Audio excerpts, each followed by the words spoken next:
Crimson here fell into my radar, and Crimson has the exact opposite. There's not one part of my story similar to any part of your story, except for Austin. Right. This is the part where you're talking. If you don't point the microphone at your mouth, you got to point it at your mouth. That's my mouth. There, that's it. If you lift it, do you not understand mic stand technology? Here, let me help you out, darling. Here. Right.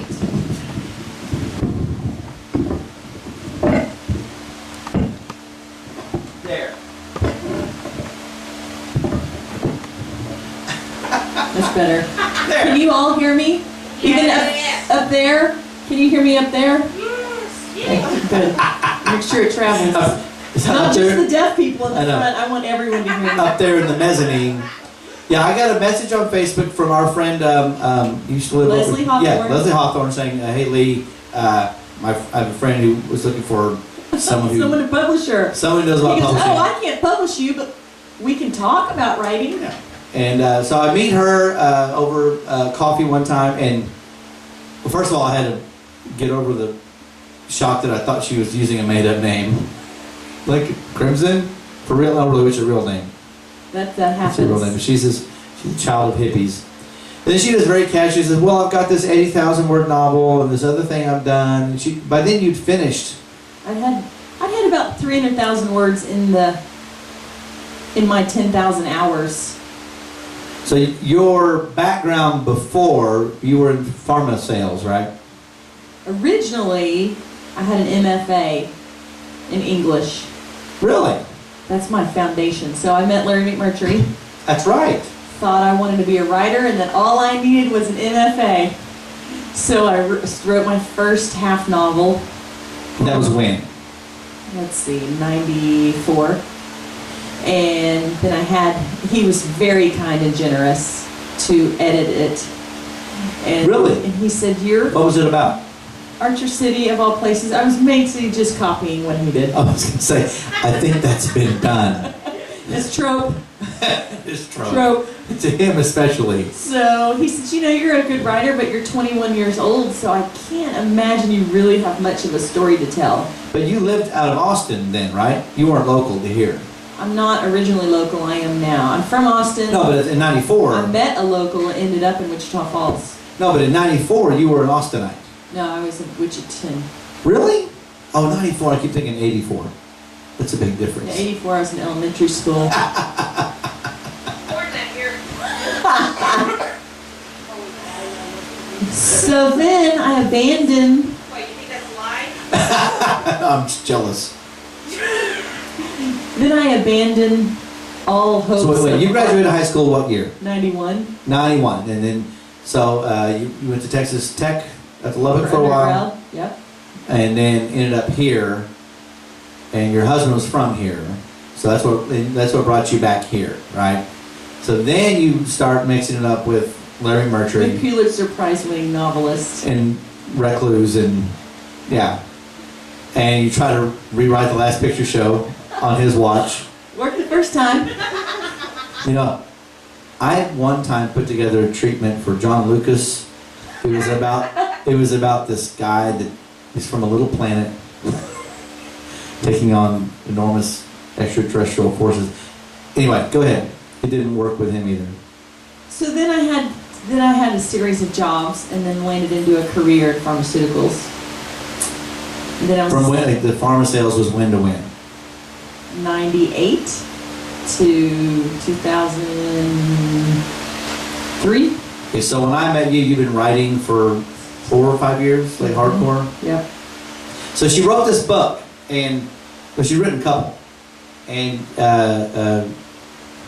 I didn't know her from anybody, and it was, the title was crazy. It was the number 8, and you have to understand that 1, I'm kind of a dick, and 2, What? yeah, and 2, I get I cross paths with a lot of people who Say they're writers. They go, oh, have you read the latest Gabriel Garcia, blah, blah, blah. Yeah. Yeah, they tell me they're writers and written this thing, and can I read this thing? And my wife will vouch for me. I don't read a lot. Not books. I read... I don't. Books. No, I don't.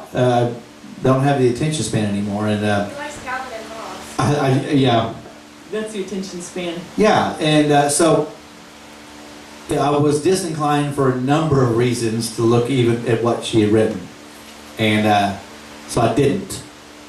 Which I think still didn't stop me from criticizing what you. I think I read like a page, 2 pages. Let me tell you what's wrong with these 2 pages and why you need to change everything. I know I did Has that. anyone ever told you you're a dick? Yeah. I know you just said that. Okay, go ahead. I did. I read very little, like 1 chapter, and I don't know if I called her or no, I didn't call you. I'm talking on the phone. You can explain if you Yeah, need I to. was, Larry Murphy's a You regular. can. Apparently, you picked up some reclusive tricks from Larry Murphy. I'm quirky. When I'm famous, I'll be eccentric. Yeah, she's. So she didn't talk on the phone. So I sent her a message telling her what was wrong and what she needed to get into the story faster and blah blah blah, and she was very gracious and didn't call me a dick. And sometime later, it was several weeks. It was several weeks later. I had a long weekend, or took a blow to the head or something, and just read the book against, like I said, every other inclination, and read it all in one sitting. No.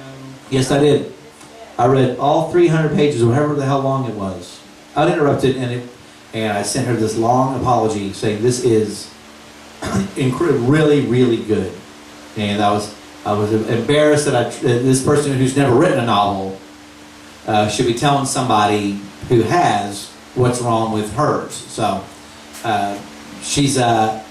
you've done that one, and you've shopped around agents and gone to some writing conferences. What's that experience like?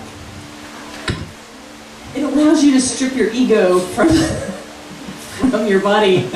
So that I had that experience. I took that particular novel because it was the most polished and that's one I had the most feedback on. And I took it to a writer's conference. Oh, If it's the one that's on me, we're going to need new batteries. No, we got another one on you. And so I took this manuscript. so are these conferences just an exercise in just debasement? Do they just... Well, this conference in particular was a pitch conference. So you got in front of agents to do your spiel, which from sales, I just wanted to differentiate myself from Yeah. the other douchebags who are sitting in their, cloistered away on their typewriters. So, and they said, if you have some exceptional writing sample, we're going to pull you aside pre-conference and set you up with a private, make an introduction to an agent. Did that happen? Well, I thought it was happening. I go into the conference, early bird, front row, and the director comes over to me. He said, "You're Crimson?" "Yes, I am." Yes, I am, bitches. He goes, "You need to step outside with me." I was like, "Oh, here it is. This is where my I God. got my start. I hope I'm recognizing all of this. My whole body's glistening." So In a good way. in a good way. So he comes out and he says, "You're not going to be able to use that name."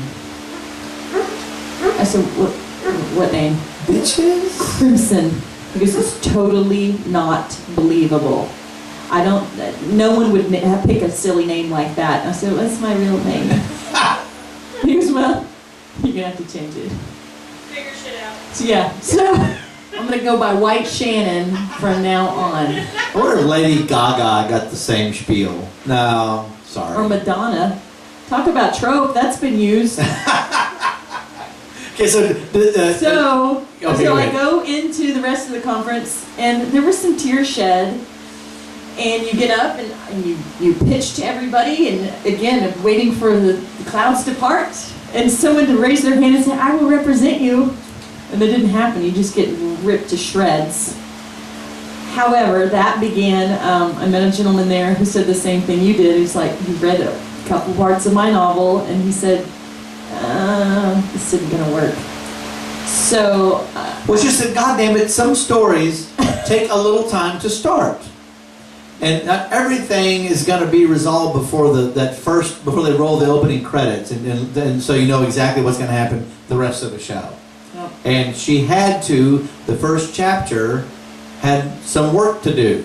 It had a lot asked of it, and the mechanism of the book required it to be one chapter.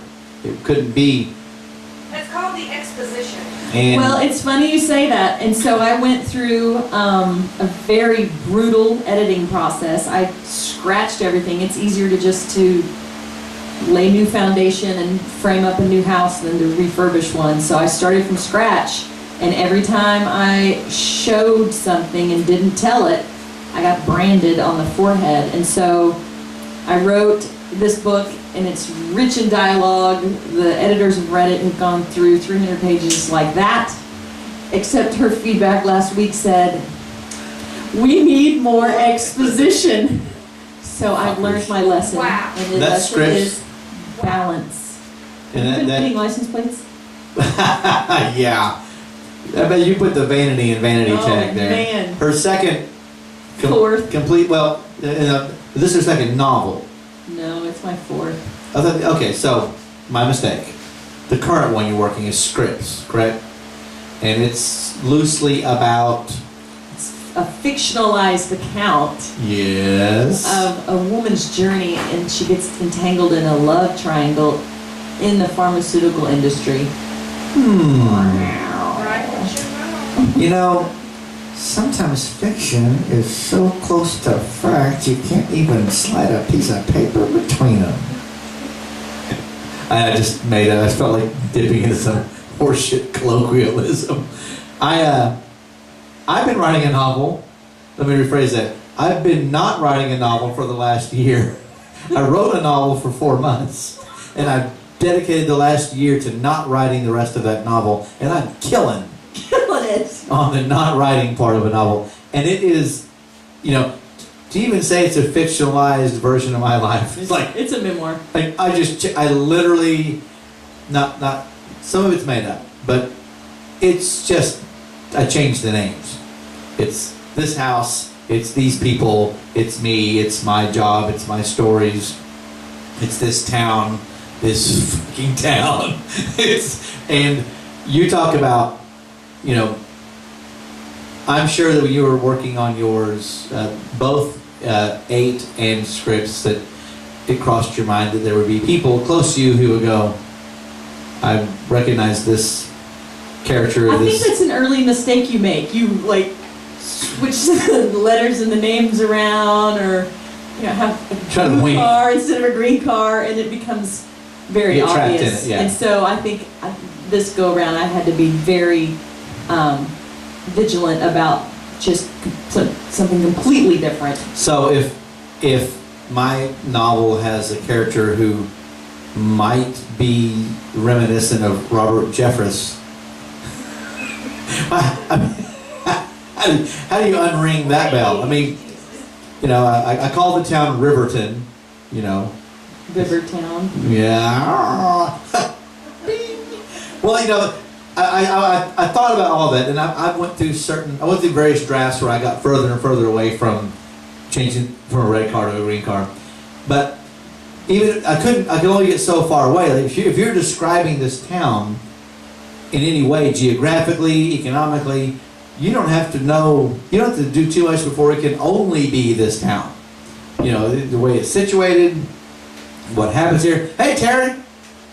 What's up, man? Come on in. And, but anyway, I have this, Southern Fried pastor. There's a prominent car dealer who has of course, it's obviously a book, but there's this car dealer in town who sounds like Ross Perot. So when I write the words coming out of his mouth, I hear Ross Perot saying them, and it makes me laugh. But there are a few people that will read this book, assuming it ever gets published.